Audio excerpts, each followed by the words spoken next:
ಚಿಕ್ಕಬಳ್ಳಾಪುರದಲ್ಲಿ ರೋಡ್ ರೋಮಿಯೋಗಳ ಅಟ್ಟಹಾಸ ಮಿತಿ ಮೀರಿದೆ. ವಿದ್ಯಾರ್ಥಿನಿಗೆ ಚುಡಾಯಿಸಿದ್ದನ್ನು ಪ್ರಶ್ನಿಸಿದ್ದಕ್ಕೆ ದಾಂಧಲೆ ಎಬ್ಬಿಸಿದ್ದಾರೆ. ವಿದ್ಯಾರ್ಥಿನಿ ಮನೆಗೆ ನುಗ್ಗಿ ಯುವಕರ ಗ್ಯಾಂಗ್ ದಾಂಧಲೆ ಎಬ್ಬಿಸಿದೆ. ಚಿಕ್ಕಬಳ್ಳಾಪುರದ ಚಿಂತಾಮಣಿ ನಗರದಲ್ಲಿ ನಡೆದಿರುವಂತಹ ಘಟನೆ ಇದು. ಈ ವಿದ್ಯಾರ್ಥಿನಿಗೆ ಮೇಡಮ್ ಮೇಡಮ್ ಅಂತ ಗುರಾಯಿಸಿ ರೇಗಿಸಿದ್ರಂತೆ ಈ ಪುಂಡರು. ರಸ್ತೆಯಲ್ಲಿ ವಿದ್ಯಾರ್ಥಿನಿ ಹೋಗ್ಬೇಕಾದ್ರೆ ಈ ತರ ರೇಗಿಸಿ ಚುಡಾಯಿಸಿದ್ದಾರೆ ಇಬ್ರು. ಸೊ ವಿದ್ಯಾರ್ಥಿನಿ ಹೋಗಿ ತನ್ನ ತಾಯಿ ಬಳಿ ಹೇಳ್ಕೊಂಡಿದ್ದಾಳೆ, ಘಟನೆ ಹೀಗಾಯ್ತು, ನನ್ನನ್ನು ಹೀಗೆ ರೇಗಿಸಿದ್ರು ರಸ್ತೆಯಲ್ಲಿ ಅಂತ ವಿದ್ಯಾರ್ಥಿನಿ ಮೇಘನ ಹೇಳ್ಕೊಂಡಿದ್ರು.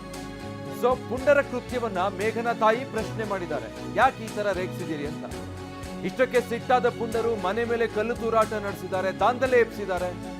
ವಿದ್ಯಾರ್ಥಿನಿಯನ್ನ ಹಿಡಿದು ಕತ್ತು ಕುಯ್ಯೋದಕ್ಕೆ ಪ್ರಯತ್ನಿಸಿದಾರಂತೆ. ಪುಂಡರು ಅಷ್ಟೇ ಅಲ್ಲ, ಇವರೆಲ್ಲ ದೊಡ್ಡ ಕ್ರಿಮಿನಲ್ಗಳಿರ್ಬೇಕಾಗಿದ್ರೆ ಕತ್ತು ಕುಯ್ಯೋದಕ್ಕೆ ಪ್ರಯತ್ನಿಸ್ತಾರೆ. ಈ ವೇಳೆ ವಿದ್ಯಾರ್ಥಿನಿಯನ್ನ ಸ್ಥಳೀಯರು ಬಂದು ರಕ್ಷಣೆ ಮಾಡಿದ್ದಾರೆ.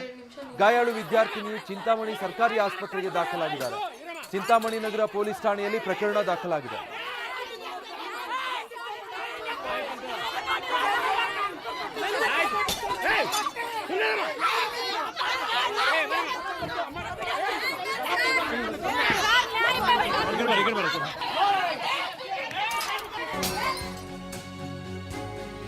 ಮೇಘನ ತಾಯಿ ದೂರಿನ ಅನ್ವಯ ಕೇಸ್ ದಾಖಲಾಗಿದೆ.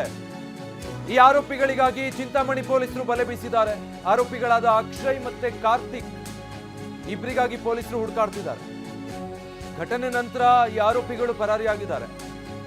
ಸದ್ಯ ವಿದ್ಯಾರ್ಥಿನಿ ಮೇಘನ ತಾಯಿ ದೂರು ಕೊಟ್ಟಿದ್ದಾರೆ. ಚಿಂತಾಮಣಿ ಪೊಲೀಸರು ಈಗ ಇಬ್ಬರು ಆರೋಪಿಗಳಿಗಾಗಿ ಹುಡುಕಾಟ ನಡೆಸ್ತಿದ್ದಾರೆ. ಅಕ್ಷಯ್ ಮತ್ತೆ ಕಾರ್ತಿಕ್ ಅನ್ನೋ ಇಬ್ಬರು ಪುಂಡರು ಈ ರೀತಿ ವಿದ್ಯಾರ್ಥಿನಿಯನ್ನ ಚುಡಾಯಿಸಿದ್ದು ಅಷ್ಟೇ ಅಲ್ಲದೆ ಮನೆ ಹತ್ರ ಬಂದು ಕಲ್ಲು ತೂರಾಟ ಮಾಡಿ ದಾಂಧಲೆ ನಡೆಸಿದ್ದಾರೆ. ವಿದ್ಯಾರ್ಥಿನಿಯ ಕತ್ತು ಕೊಯ್ಯೋದಕ್ಕೆ ಪ್ರಯತ್ನ ಪಟ್ಟಿದ್ದಾರೆ ಅಂತ ಆರೋಪಿಸಿ ವಿದ್ಯಾರ್ಥಿನಿಯ ತಾಯಿ ಮೇಘನಾ ಅವರ ತಾಯಿ ಪೊಲೀಸ್ ಸ್ಟೇಷನ್ ನಲ್ಲಿ ದೂರು ದಾಖಲಿಸಿದ್ದಾರೆ. ದೊಡ್ಡ ದಾಂಧಲೆನೇ ನಡೆದೋಗಿದೆ. ಆ ಘಟನೆ ವಿಡಿಯೋ ನೋಡ್ಬೋದು ನೀವು. ಚೂರು ಭಯಭಕ್ತಿ ಇದಾಗಿಲ್ಲ.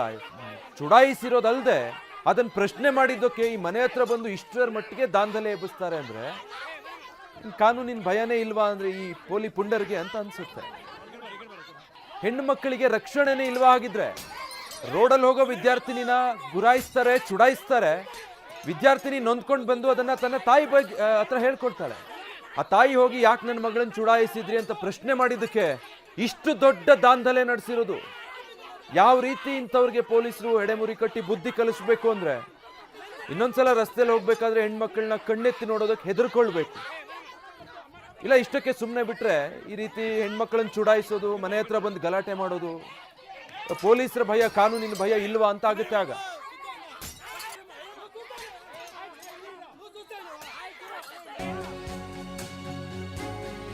ಮದ್ಯದ ಅಮಲಲ್ಲಿ ಬಂದು ನನ್ನನ್ನು ಚುಡಾಯಿಸಿದ್ರು ಅಂತ ವಿದ್ಯಾರ್ಥಿನಿ ಹೇಳಿರೋದು. TV9ಗೆ ಹಲ್ಲೆಗೊಳಗಾದ ವಿದ್ಯಾರ್ಥಿನಿ ಮೇಘನಾ ಹೇಳಿಕೆ ಕೊಟ್ಟಿದ್ದಾರೆ. ಮೈ ಮುಟ್ಟೋದಕ್ಕೆ ಯತ್ನಿಸಿದಾಗ ಆತ್ಮರಕ್ಷಣೆಗೆ ಅವರನ್ನ ತಳ್ಳಿದೆ ನಾನು. ಆಗ ಸ್ಥಳೀಯರು ಬಂದು ಜಗಳ ಬಿಡಿಸಿ ನಮ್ಮನ್ನು ಕಳಿಸಿದ್ರು. ಆಮೇಲೆ ರಾತ್ರಿ 20ಕ್ಕೂ ಹೆಚ್ಚು ಜನ ಮನೆಗೆ ನುಗ್ಗಿ ದಾಂಧಲೆ ಮಾಡಿದ್ರು. ನನ್ನನ್ನ ಎಳೆದಾಡಿ ಬಟ್ಟೆ ಹರಿದು ಹಲ್ಲೆ ಮಾಡಿದ್ದಾರೆ. ಚಾಕುನಿಂದ ಕತ್ತಿನ ಭಾಗ, ಹೊಟ್ಟೆ ಭಾಗಕ್ಕೆ ಇರಿದಿದ್ದಾರೆ. ವಿನೋದ್, ಕಾರ್ತಿಕ್, ಗಂಗಾಧರ್ ಈ ರೀತಿ ಹಲ್ಲೆ ಮಾಡಿರೋದು ಅಂತ ವಿದ್ಯಾರ್ಥಿನಿ ಹೇಳಿದ್ದಾರೆ. ಗಂಗಾಧರ್ ಟ್ರಾನ್ಸ್ಜೆಂಡರ್ ಆಗಿದ್ದಾನೆ ಅಂತ ವಿದ್ಯಾರ್ಥಿನಿ ಮೇಘನ ಹೇಳಿರೋದು. ಆರೋಪಿಗಳಿಗೆ ತಕ್ಕ ಶಿಕ್ಷೆ ಆಗಬೇಕು ಅಂತ ಮೇಘನ ಯಾವ ವಿದ್ಯಾರ್ಥಿನಿ ಹಲ್ಲೆಗೊಳಗಾಗಿರುವಂತಹ ವಿದ್ಯಾರ್ಥಿನಿ TV9 ಜೊತೆ ಮಾತಾಡೋ ಸಂದರ್ಭದಲ್ಲಿ ಹೇಳಿದ್ದು. ನನ್ನ ಮನೆಯಿಂದ ನನ್ನ ತಂಗಿನ ಕರ್ಕೊಂಬರೋಣ ಅಂತ ನೂತನ್ ಸ್ಕೂಲ್ ಹತ್ರ ಹೋಗಿದ್ದೆ. ಅಲ್ಲಿ ನನ್ನ ತಂಗಿಗೆ ವೆಯ್ಟ್ ಮಾಡ್ತಾ ಇದ್ದರೆ ಇಬ್ಬರು ಬಂದರು. ಕುಡಿದ್ಬಿಟ್ಟಿದ್ದಾರೆ ಸರ್ ಫುಲ್ಲು. ಬಂದು ಕೂಗಿದ್ರು ನನ್ನ. ಕೂಗ್ದಾಗ ನಾನು ಅಲ್ಲಿಗೆ ಹೋದೆ. ಏನು ಸರ್ ಏನು ಮಾತಾಡಬೇಕು ಅಂತೇಳಿ ಕೇಳಿದಾಗ 2 ನಿಮಿಷ ಇರಮ್ಮ 2 ನಿಮಿಷ ಇರು, ಏನೋ ಹೇಳಿ ಅಂದರೆ ಮೇಲೇ ಮುಟ್ಕೊಂಡ್ಬಂದರು. ನನಗೂ ತಳ್ಳಿಬಿಟ್ಟೆ. ತಳ್ಳಿದಾಗ ಒಬ್ಬರು ಕುಡ್ದಿರೋದ್ರಿಂದ ಹೋಗಿ ದೂರ ಬಿದ್ದಿದ್ದಾರೆ, ಅಂದರೆ ಕೆಳಗಡೆ ಬಿದ್ದೋಗಿದ್ದಾರೆ. ಇನ್ನೊಬ್ಬರು ಹಂಗೆ ಬಂದಿದ್ದಕ್ಕೆ ಕೆನ್ನೆಗೆ ಒಂದಾಕಿ ಅಲ್ಲಿಂದ ಫಸ್ಟ್ ಅಲ್ಲಿರೋ ಸುತ್ತಮುತ್ತ ಅಂಗಡಿಯವರಿದ್ದಾರೆ, ಅವರೆಲ್ಲ ಬಂದು ಅವ್ರನ್ನ ಕೇಳಿದ್ರು ಏನಾಯ್ತು ಹಿಂಗೆ ಅಂತೇಳಿ. ಎಲ್ಲ ಮಾತಾಡಿ ಕಳ್ಸಾದ್ಮೇಲೆ ನನ್ನ ಅಮ್ಮಗೆ ಹೇಳೋಣ ಅಂತೇಳ್ಬಿಟ್ಟು ಬಂದುಬಿಟ್ಟೆ ಮನೆಗೆ. ಮಗುನ ಕರ್ಕೊಂಡಾದ್ರೆ ನನ್ನ ಮನೆಗೆ ಬಂದು ಅಮ್ಮಗೆ ಫೋನ್ ಮಾಡಿ ತಿಳಿಸಿದೆ. ರಾತ್ರಿ 7:45 ನೆಕ್ಸ್ಟ್ ಹೊತ್ತಿಗೆ ಮನೆ ಹತ್ರ ಒಂದು 20 ಜನ ಎಲ್ಲ ಆಲ್ರೆಡಿ ನುಗ್ಗಿಬಿಟ್ಟಿದ್ದಾರೆ ಸರ್. ಮನೇಲಿ ಮಗು ಒಬ್ಬಳೇ ಇದ್ಲು. ಒಳಗಡೆಗೆ ಬಂದು ನೋಡೋ ಅಷ್ಟೊತ್ತಿಗೆ ಆ ಹುಡುಗಿನ ಎಳ್ದಾಡ್ತಾ ಇದ್ದಾರೆ, ಎಲ್ಲಿ ನಿಮ್ಮಮ್ಮ ಎಲ್ಲಿ, ಅವಳೆಲ್ಲಿ, ಹಂಗೆ ಹಿಂಗೆ ಅಂತ ಹೇಳ್ಬಿಟ್ಟು ಎಳ್ದಾಡ್ತಾಯಿದ್ರು ಸರ್. ನಾನು ಬಂದು ಮಗುನ ಬಾಚಿಕೊಂಡು ಎಳ್ಕೊಂಡೆ. ಹೊಟ್ಟೆಗೆ ಒದ್ದು ಎಷ್ಟೇ ನಿನ್ಗೆ ಧೈರ್ಯ, ಯಾರ ನಿಂಗೆ ಹೇಳ್ಕೊಟ್ಟಿದ್ದು, ನನ್ನೇ ಮುಟ್ತೀಯಾ, ಮುಟ್ಟೆ ಇವಾಗ ಮುಟ್ಟು ಅಂತೇಳ್ಬಿಟ್ಟು ಎಳ್ದಾಡಿ ಬಟ್ಟೆ ಎಲ್ಲ ಸಿಗಲಿ, ಕೂದಲೆಲ್ಲ ಹಿಂದೆ ಎಳೆದು ಚಾಕು ಅಲ್ಲಿ ಕತ್ತಿಗೆ ಹೊಟ್ಟೆಗೆಲ್ಲ ಕೊಯ್ದು ಕಾಲಲ್ಲೇ ಒದ್ದಿ ಆಚೆಗೆಲ್ಲ ಎಳ್ದಾಡಿ ಎಲ್ಲ ಮಾಡಿದ್ರು ಸರ್. ಇಂಥವ್ರಿಗಾದರೆ ಬಿಡಬಾರ್ದು ಸರ್. ಯಾಕಂದರೆ ಇವಾಗ ನನಗೆ ಅಂತೇಳಿ ಆಗಿ ಇಷ್ಟೊಂದು ಆದ್ರೂ ನಮ್ಮಮ್ಮಗೆ ಸ್ಟೇಷನ್ಗೆ ಹೋದರೆ ನೀನು ಕಂಪ್ಲೇಂಟ್ ಕೊಟ್ಬಿಟ್ಟು ಬಾ, ನಿನಗೆ ನೋಡ್ಕೊತೀವಿ, ನಿನಗೆ ನಿನ್ನ ಮಗಳಿಗೆ ಉಳಿಸಿದ್ರೆ ನೋಡ್ಕೊ ಅಂತೆಲ್ಲ ಹೇಳಿದ್ದಾರೆ ಸರ್. ಇಷ್ಟಾಗಿನೂ ಅವ್ರಿಗೆ ಒಂಚೂರೂ ಭಯ ಇಲ್ಲ ಸರ್, ಮತ್ತೆ ಬೆದರಿಕೆ ಆಗ್ತಾಯಿದ್ದಾರೆ ಸರ್. ನನ್ನ ಮನೆಯಿಂದ ನನ್ನ ಡೀಟೇಲ್ಸ್ ಕೊಡ್ತಾರೆ ನಮ್ಮ ಪ್ರತಿನಿಧಿ ಭೀಮಪ್ಪ. ವಿದ್ಯಾರ್ಥಿನಿ ಹೇಳೋದನ್ನು ನೋಡಿದ್ರೆ ನಿಜ ಇಷ್ಟೆಲ್ಲ ಮಾಡಿ ಸ್ವಲ್ಪ ಭಯನೇ ಇಲ್ಲದ ಹಾಗೆ ಪುಂಡಾಟಿಕೆ ಮೆರೆದಿದ್ದಾರೆ, ಮತ್ತೆ ಮೈಕೈ ಮುಟ್ಟೋ ಪ್ರಯತ್ನ ಮಾಡಿದ್ರು ಅಂತೆಲ್ಲ ವಿದ್ಯಾರ್ಥಿನಿ ನೊಂದು ಹೇಳ್ಕೊಂಡಿದ್ದಾಳೆ. ಇಂಥವ್ರ ವಿರುದ್ಧ ಎಂಥ ಕ್ರಮ ಆಗಬೇಕು ಅಂದರೆ ಒಂದು ಉದಾಹರಣೆ ಆಗಬೇಕು. ಅದು ಸದ್ಯ ಪೊಲೀಸರು ಯಾವ ರೀತಿ ತನಿಖೆ ನಡೆಸ್ತಿದ್ದಾರೆ?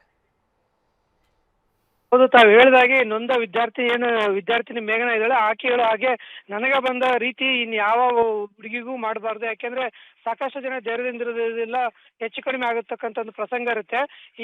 ಏನು ನೊಂದ ವಿದ್ಯಾರ್ಥಿನಿ ಇದ್ದಾಳೆ, ಈಕೆ ತನ್ನ ತಂಗಿಯನ್ನು ಕರೆದುಕೊಂಡು ಹೋಗೋದಕ್ಕೋಸ್ಕರ ಒಂದು ಖಾಸಗಿ ಶಾಲೆ ಬೆಳೆ ಸಂದರ್ಭದಲ್ಲಿ ಅಲ್ಲಿ ಪಾನಮತರಾಗಿದ್ದ ಇಬ್ಬರು ಯುವಕರು ಈ ವಿದ್ಯಾರ್ಥಿನ ಗುರಾಯಿಸಿ ಮೇಡಮ್ ಅಂತ ಕೂಗಾಡ್ತಾರೆ. ಆಗ ಏನು ಅಂತ ನೋಡಿದಾಗ ಒಬ್ಬ ಬಂದು ಕುಡಿದ ಮತ್ತಿನಲ್ಲಿ ಈ ವಿದ್ಯಾರ್ಥಿನಿಯನ್ನ ಮೈಕೈ ಮುಟ್ಟಿ ಅಸಭ್ಯ ವರ್ತಿಸ್ತಾರೆ. ಇದರಿಂದ ರೋಷಗೊಂಡಂತ ಈ ಮೇಘನಾ ಇದ್ದಾಳೆ, ಅದರಲ್ಲಿ ಒಬ್ಬನ ತಳ್ತಾಳೆ ಮತ್ತು ಒಬ್ಬನಿಗೆ ಒಂದು ಏಟನ್ನು ಹಾಕ್ತಾಳೆ. ಇದರಿಂದ ಆಕ್ರೋಶಗೊಂಡಂತ ಇವರು ಬಂದ್ರೆ ಅವರಿಬ್ಬರನ್ನು ಫಾಲೋ ಮಾಡೋದಕ್ಕೆ ಪ್ರಯತ್ನ ಮಾಡ್ತಾರೆ. ಆಗ ಸ್ಕೂಟಿ ಎತ್ಕೊಂಡು ಈ ಮೇಘನ ಮನೆಗೆ ಹೊರಟೋಗ್ತಾಳೆ. ಮನೆಗೆ ಹೋಗೋ ಸಂದರ್ಭದಲ್ಲಿ ಈ ಮತ್ತೆ ಇವರೇನಿದ್ರು ತಮ್ಮ ಕಡೆಯವ್ರನ್ನ ಗ್ಯಾಂಗನ್ನು ಕರೆದುಕೊಂಡು ಹೋಗಿ ಆ ವಿದ್ಯಾರ್ಥಿನಿ ಮೇಘ ಮನೆಗೆ ನುಗ್ತಾರೆ. ಅಲ್ಲಿ ಮೇಘ ಇರೋದಿಲ್ಲ. ಆ ಸಂದರ್ಭದಲ್ಲಿ ಅವ್ರ ತಂಗಿಗೆ ಒಂದು ಹಲ್ಲೆ ಮಾಡ್ತಾರೆ. ತಕ್ಷಣ ಅಲ್ಲಿ ಹೊರಗಡೆಯಿಂದ ಬಂದಂತ ಮೇಘನ ಪ್ರಶ್ನಿಸಿದ್ರೆ ಆ ವಿದ್ಯಾರ್ಥಿನಿಯನ್ನ ನೆಲಕ್ಕೆ ಬೀಳಿಸಿ ಒಂದು ಮನಸೋ ಇಚ್ಛೆ ಕತ್ತು ಹೊಟ್ಟೆಗೆ ಸೇರಿದಂತೆ ಒಂದು ಕೊಯ್ದಿದ್ದಾರೆ ಮತ್ತು ಹಲ್ಲೆಯನ್ನು ಮಾಡಿದ್ದಾರೆ. ಮತ್ತೆ ಆಗ ಸ್ಥಳೀಯರು ಇವ್ರನ್ನ ನೋಡಿ ಬಿಡಿಸೋದಕ್ಕೆ ಬರಲಿಲ್ಲ. ನಂತರ ಜೋರಾಗಿ ಕಿರ್ಚಿಕೊಂಡ ನಂತರ ಸ್ಥಳೀಯರು ಬಂದು ರಕ್ಷಣೆ ಮಾಡಿದ್ದಾರೆ. ಮತ್ತೆ ಈ ಘಟನೆಗೆ ಸಂಬಂಧಪಟ್ಟ ಹಾಗೆ ಗಾಯಾಳು ವಿದ್ಯಾರ್ಥಿನಿ ಚಿಂತಾಮಣಿ ತಾಲೂಕು ಆಸ್ಪತ್ರೆಯಲ್ಲಿ ಚಿಕಿತ್ಸೆಯನ್ನು ಪಡೆದಿದ್ದಾರೆ. ಮತ್ತೊಂದು ಕಡೆ ಈಗ ವಿದ್ಯಾರ್ಥಿನಿಯ ತಾಯಿ ಚಿಂತಾಮಣಿ ನಗರ ಪೊಲೀಸ್ ಠಾಣೆಗೆ ದೂರು ನೀಡಿದ್ದಾರೆ ಮತ್ತು ಪೊಲೀಸರು ದೂರನ್ನು ದಾಖಲಿಸಿಕೊಂಡಿದ್ದಾರೆ ಮತ್ತು ಆರೋಪಿಗಳು ಎಲ್ಲರೂ ಪರಾರಿಯಾಗಿದ್ದಾರೆ ಅಂತಕ್ಕಂಥ ಮಾಹಿತಿ ಇದೆ.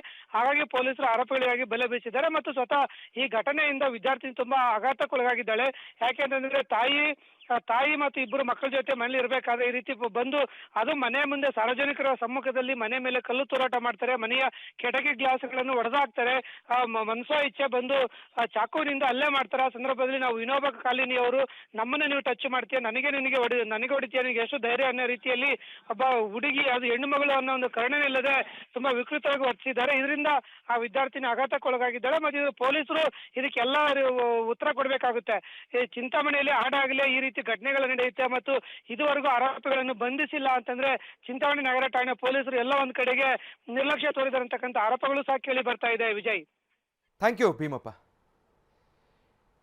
8:08 ಮನೆ ಹತ್ರ ಒಂದು 20 ಜನ ಬಂದು ನನ್ನ ಚಿಕ್ಕ ಮಗಳು ಒಬ್ಬಳೇ ಇದ್ದಾಳೆ, ಇವಳು ಎಕ್ಸಾಮ್ ಇದೆ ಅಂತ ಜೆರಾಕ್ಸ್ಗೆ ಹೋಗಿದ್ದಾಳೆ, ಬಾಕ್ಲೆಲ್ಲ ಒಡೆದು ಬಾಕ್ಲು ತಟ್ಟಿ ನನ್ನ ಚಿಕ್ಕ ಮಗಳನ್ನ ಒಡೆದು ಮಗು ಅಂತ ನೋಡಿದೆ. ತಾಯಿ ಬರೋವರೆಗೂ ಕಾಯಬೇಕಿತ್ತು, ನನಗೆ ಹೇಳಬೇಕಿತ್ತು ಈ ಥರ ನಿಮ್ಮ ಮಗಳು ಮಾಡಿದ್ದಾಳೆ ಈ ಥರ ಅಂತ. ಬರೀ ಮಕ್ಕಳಿರೋ ಟೈಮಲ್ಲೇ ಬಂದು ಮಕ್ಕಳನ್ನ ಹಿಡಿದು ಒಡೆದು ಕತ್ತು ಕುಯ್ಯೋ ಅಷ್ಟು ಕೆಲಸ ಅವಳೇನು ಮಾಡಿದ್ದಾಳೆ? ಕತ್ತು ಕುಯ್ಯೋ ಅಷ್ಟು ಕೆಲಸ ಅವಳೇನು ಮಾಡಿಲ್ಲ.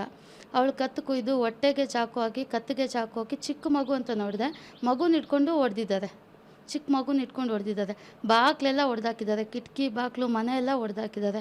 ಅಂಥದ್ದು ಏನು ಮಾಡಿಬಿಟ್ಟಿದ್ದಾಳೆ ಅವಳು? ನಾನು ಬರೋವರೆಗೂ ಇದು ಹೇಳಬೇಕಿತ್ತು ನಿಮ್ಮ ಮಗಳು ಹಿಂಗೆ ಮಾಡಿದ್ದಾಳೆ ಅಂತ. ಇಷ್ಟು ಮಾಡೋ ಅವಶ್ಯಕತೆ ಇರಲಿಲ್ಲ. ಇವತ್ತು ಇದಾಯಿತು, ನಾಳೆ ಬೇರೆದಾಗುತ್ತೆ. ದಯವಿಟ್ಟು ನಮಗಾಗಿದ್ದು ಬೇರೆಯವ್ರಿಗೆ ಆಗಬಾರ್ದು. ಅವ್ರು ವಿನೋಬ ಕಾಲೋನಿ ಅಂದರೆ ಅಷ್ಟು ಭಯ ಪಡಬೇಕು ಅವ್ರಿಗೆ ನಾವು ಏನು ಮಾಡಿಬಿಟ್ಟಿದ್ದೀವಿ ಅಂತ. ಅವರು ಒಬ್ಬ ಗಂಡು ಮಗು ಮೇಲೆ ಕೈ ಎತ್ತಿದ್ದಾಳೆ ಹೆಣ್ಮಗು ಅಂತ ಇಷ್ಟು ಮಾಡೋದು. ನಮ್ಮ ಹೆಣ್ಮಗುಗೆ ಇಷ್ಟ ಆಗುತ್ತಾ? ನಾವೇನು ಮಾತಾಡಬಾರ್ದಾ? ನಾವೇನು ಅನ್ಬಾರ್ದಾ? FIR ಕಾಪಿ ಮಾಡಿಸ್ಕೊಂಡು ಸ್ಟೇಷನಲ್ಲಿ ಕಂಪ್ಲೇಂಟ್ ಮಾಡಿ ಬಂದ ಮೇಲೆ ಕೂಡ ಮತ್ತೆ ಬೆದರಿಸಿದ್ದಾರೆ. ನೀವು ಇರ್ತೀರ ಮನೆಯಲ್ಲಿ ನೋಡ್ಕೊತೀವಿ, ಹಂಗೆ ಹಿಂಗೆ ಸಾಯಿಸಾಕ್ತೀವಿ.